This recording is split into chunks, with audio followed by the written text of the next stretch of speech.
So welcome back, guys. I got a very exciting video for you today. We're gonna find out once and for all, who is the king of splitters?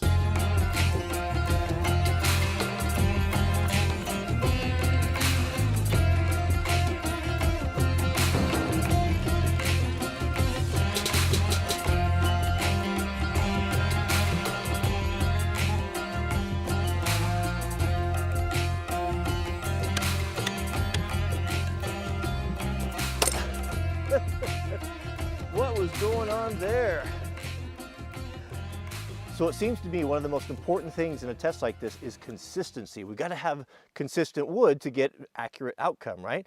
How much more consistent can we get than 2 rounds from the exact same tree? So let me fire up the chainsaw. We'll cut out 4 rounds here. We're going to try 2 splitting methods. We're going to try working around the corners, knocking the edges off, and then we'll do the traditional pie method. I think this is going to give us a pretty good answer on which one is the best splitter.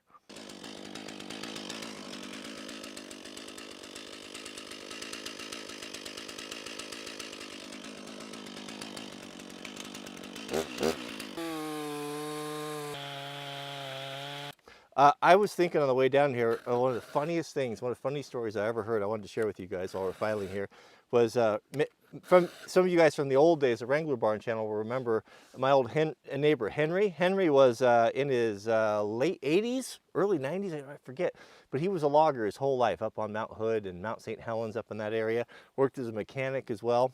And he was one of the most brilliant guys I ever met, smartest guys, mechanical genius, and he never learned to read. So he was telling me a story. His wife, Marion, she used to do a lot of canning. And so she was doing this water bath canning in her kitchen, and she was had this big metal jack. You know the jack, the game you used to play where you drop the ball and you pick up the jacks? You know, they kind of look like a cow trap, those little metal things with the balls on the ends. Well, she had kind of a novelty one. It was a great big one, you know, several pounds. And she had that in her kitchen, and she would use that to weight down the jars, because when you're water bath canning, you know, they want to lift up. You got to keep them down. So this jack had been sitting in this boiling hot water for a long time, you know, like half hour or so, and it was hot, you know, hundreds of degrees. Well, she had oven mitts or something. She would take it out and she sat it on the counter. Right when she sat it down on the counter, one of Henry's friends came by to visit, and he came in and sat down at the counter. It's like, "Hey, Marion, how's it going? Where's Henry at?" And he looked at this great big jack, and he reached over. Granted, it had just come out of this boiling hot water. He reached over with his bare hands, picked it up, and set it back down. I looked at Marion and said, "Don't take me long to look at something." When Henry told me that story, I thought that was, that was the funniest thing that I ever did hear. You know, he didn't holler or hoop or yell. I mean, that's the epitome of that's a tough guy right there. Don't take me long to look at something. I thought that was pretty funny here. All right, let's get this sharpened up, and we'll make that last cut, and we'll get to the get this video moving along.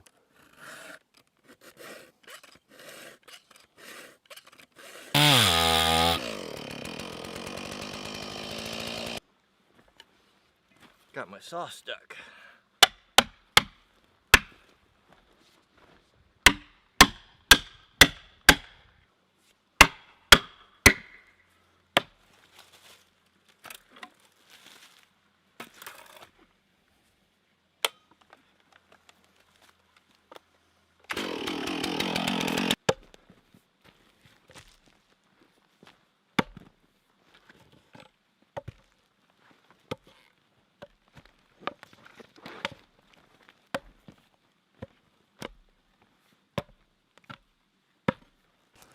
All right. All right, let's bring up the first round.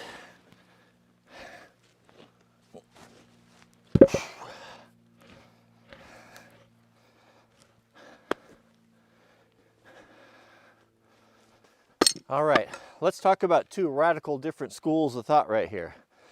So first off, This is my go-to right here. This is the Prandy. I don't know what it's called. I call it the Bismarck because it looks to it reminds me of everything that's German. Big, strong, overbuilt, powerful, last a long lifetime. This is my go-to when all else fails. And when I really get something that's gnarled and big, this is my biggest, heaviest sledge. And there's a lot of really cool features of this. You know, you take it for granted. Most people just look at this and think, oh yeah, sledge is a sledge is a sledge. But it's not. There's so much evolution that's went into this. Perfect example. This is rare to see this on an edge. This here, that's for hooking. That's having two tools in one. You noticed earlier maybe that I was using this to move those rounds around. You can use the tool to bite into there because of that little beak that sticks down and move things around. Very rare. You don't see that on big box stores. You don't see that hardly anymore. That's really a nice attention to detail. A long taper. Look at that beautiful taper in this thing. It's got a long taper so you don't have a great big bulbous end on it that when you strike into something wet wood that you've had mauls that just bounce out. Very frustrating. You don't get so much of that here because of just the superior design and shape. Now this over here, the Chopper one, this is a very different school of thought here. This is more of a splitting axe rather than a splitting maul. What's the difference? Well, the handle, for one, you can see it's got a traditional style handle there. We'll cover that here in a minute.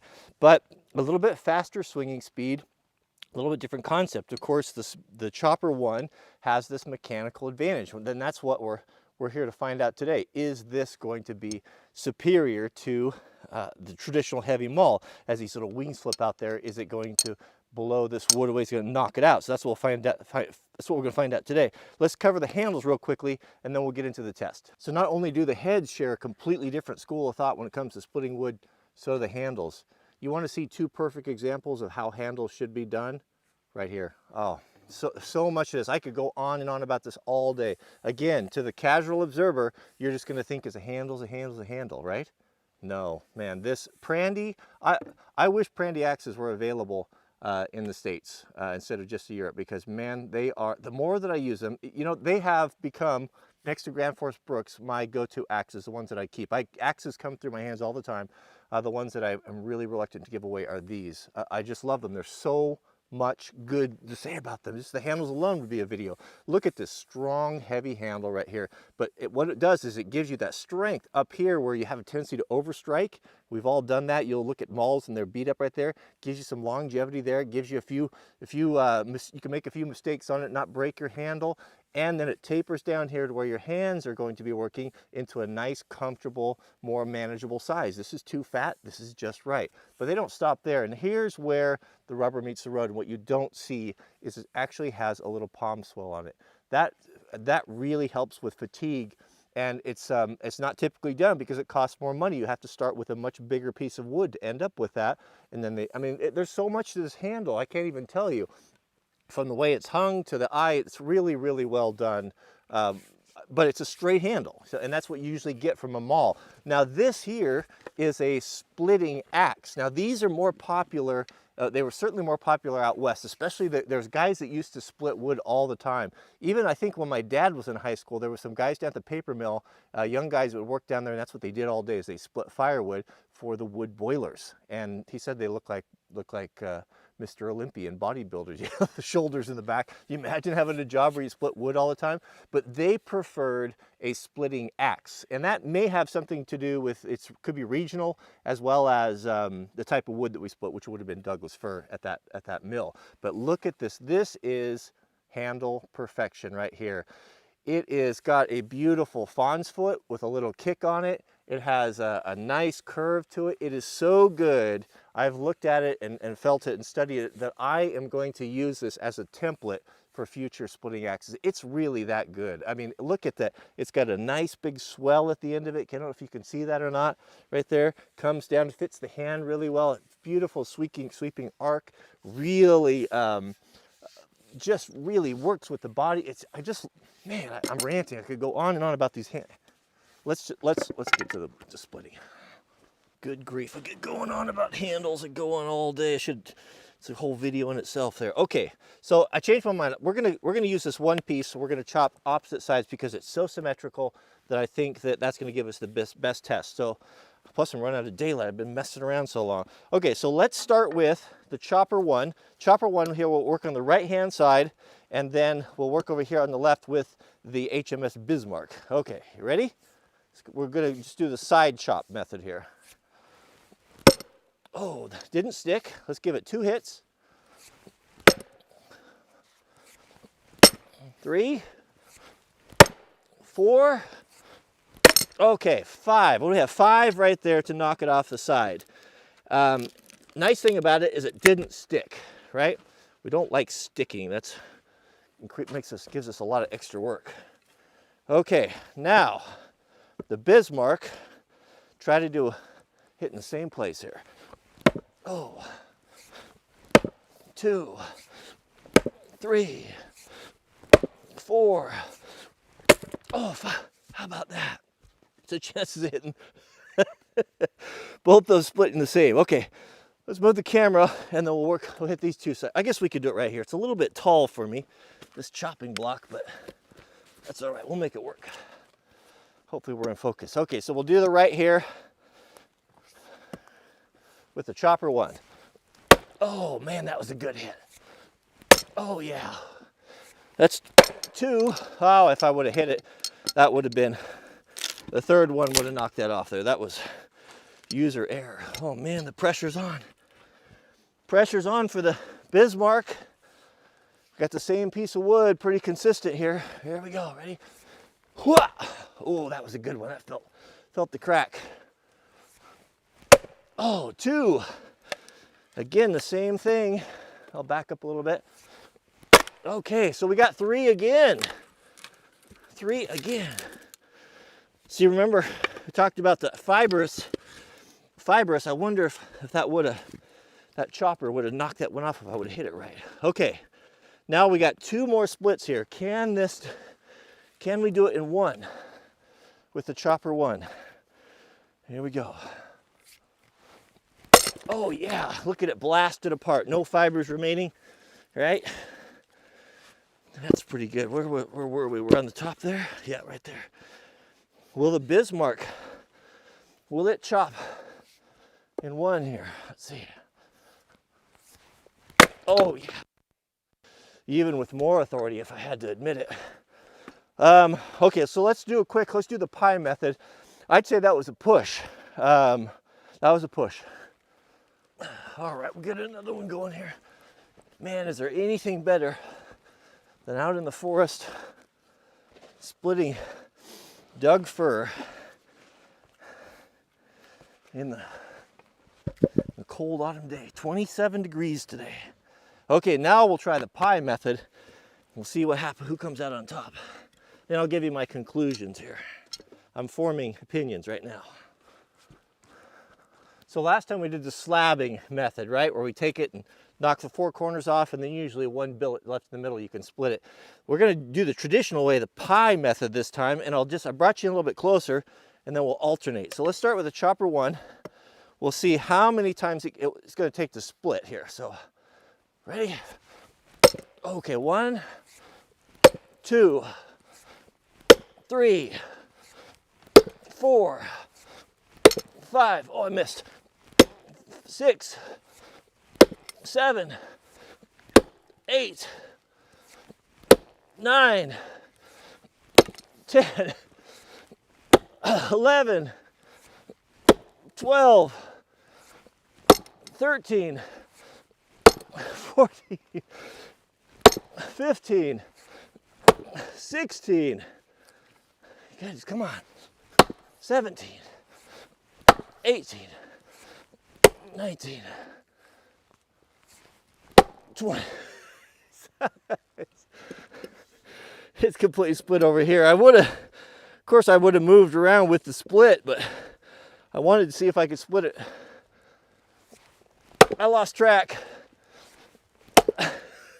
We're in it now. Oh, come on. Come on. It's getting personal. What was going on there?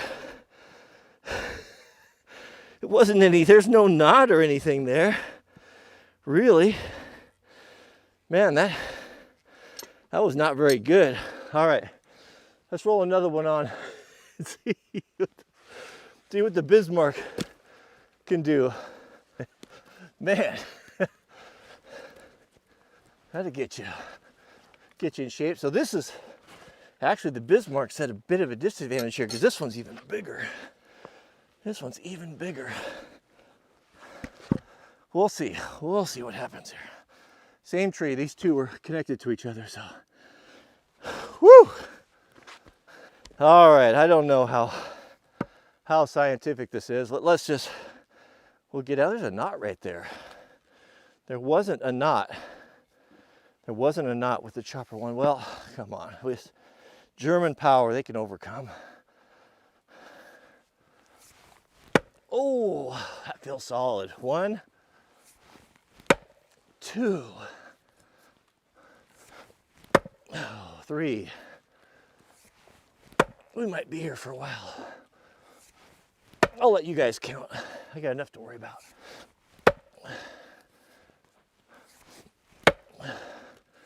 All you hardwood guys tell me all the time how easy this stuff is to split. We work for ours too. Oh, goodness.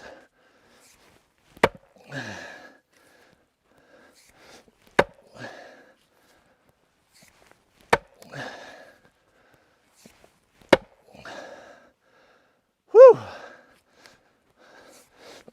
That's a heavy maul to split too, or to swing. We got a crack, that's it. It's curtains now, matter of time. Oh yeah, I love it. Love it. CrossFit. CrossFit. Does it count if I pry it apart? We're gonna keep at it, we're not gonna give up. Yeah, come on. One more.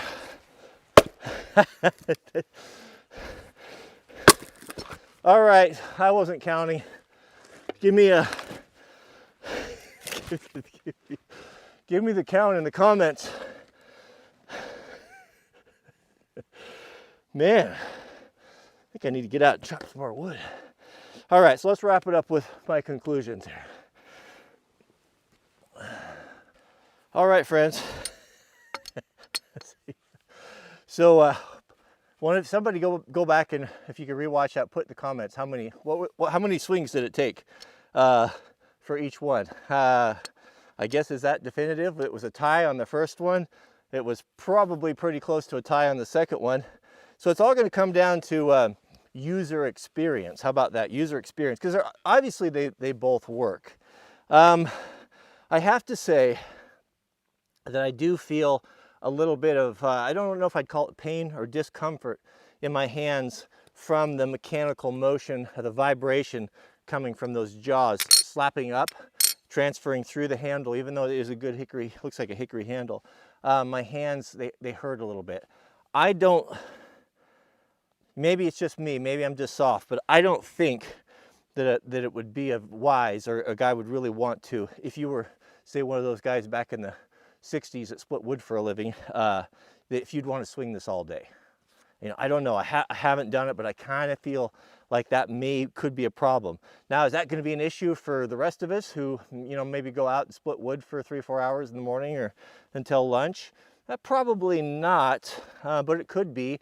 I don't remember, I've split a lot of wood and I don't remember feeling that, that pain in my hands, and I think that it's directly to that. I know when it went into the wood, I kind of jarred me. It was kind of, ooh, that's kind of uncomfortable. So I'd say that was a downside. There's no such thing as magic. Of course, we knew that. But I can pretty much say, from my experience so far, that it's not a toy. It is not a toy, and this is one specific type of wood. Will it work better with maple or with beech or with oak or hickory? you know, I don't know. That's up to you. Would I recommend it over something like the Bismarck? No, I don't think so. I don't dislike it at all, but that pain from the vibration is a big problem for me, even though I do like a lot about it. But you're going to have some added maintenance issues there. Possibility of these things breaking. I just don't know. I just haven't seen an advantage that would overcome the kind of the hand pain factor over the old Bismarck right here. This is a good one right here. That's pretty hard to beat. A little easier to swing this one. This was a little bit lighter, but I think that's enough. I think you draw your own conclusion. So appreciate you guys taking the time to watch. If you don't mind, take a moment, click the thumbs up. I'm working hard out here for you guys, so it's what you can do to. The way you can say thank you, it helps the channel out. And so another video I wanted to do that I thought maybe we'll do real quick while I'm out here is maybe test the Bismarck up against a wedge. After wedges, I've got two style wedges. I got the Prandy twisting wedge versus the regular wedge, and I've always been curious to see, is there an advantage? Which one would be better? Which is going to be faster and more efficient? So if you'd like to see that, let me know in the comments, and we can.